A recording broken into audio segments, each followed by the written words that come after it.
Ahojte. V minulej časti sme si povedali niečo o príprave kuraťa tradičným spôsobom, pečením v celku. Dnes si poviem niečo o tom, ako čas pečenia kuraťa môžeme znížiť zhruba na polovicu.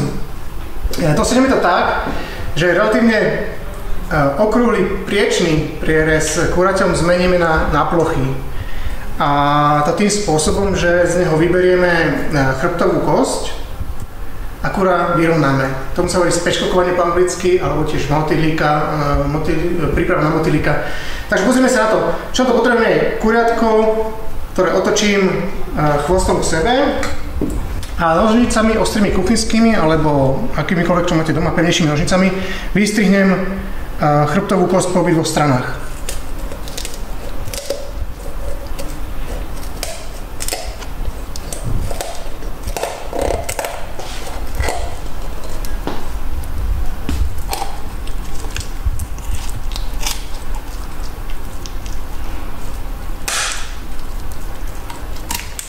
Z jednej strany, z druhej strany.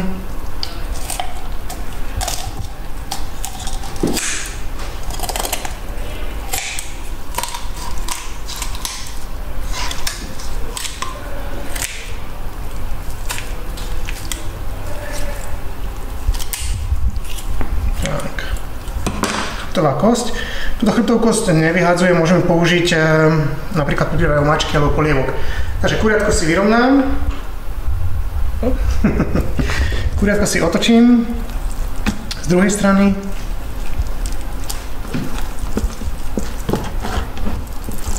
a zatlačím na hrudnú kosť.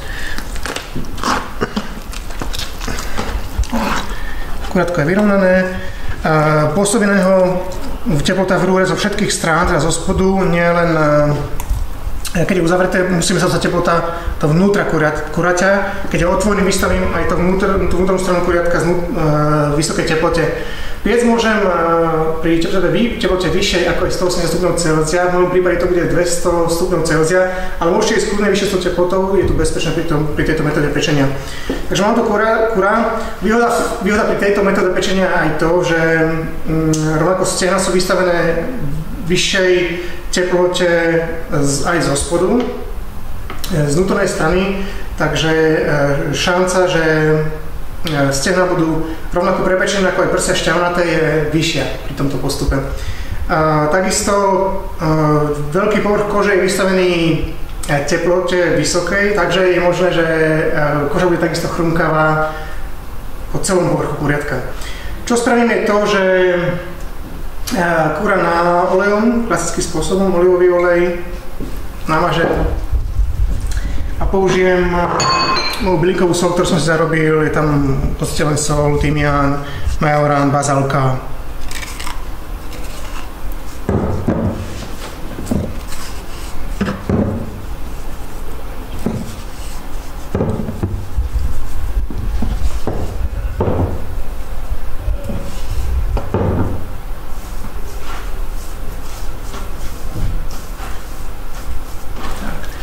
Solím z druhej strany, môžem časť tejto soli.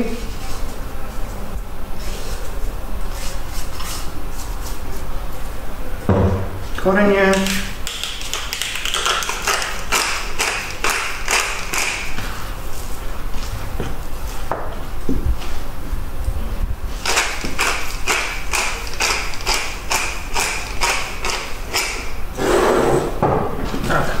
Kúra je pripravené, dám ho znova na rošt do rúry, ako sme to spravili minulýkrát.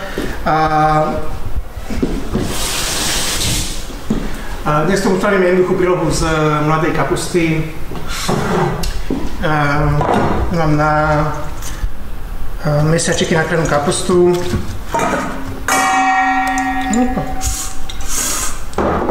Olivový olej, soli, slaninka.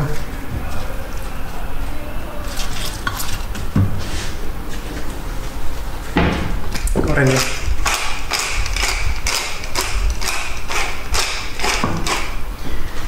Zalejem vodou. V tomto momente môžeme pridať aj vývar alebo víno. Kúra pôjde na rošt do rúry a 200 stupňov Celzia, teplozdušná rúra a pod neho pôjde táto kapusta. Pozrieme sa na to za chvíľu.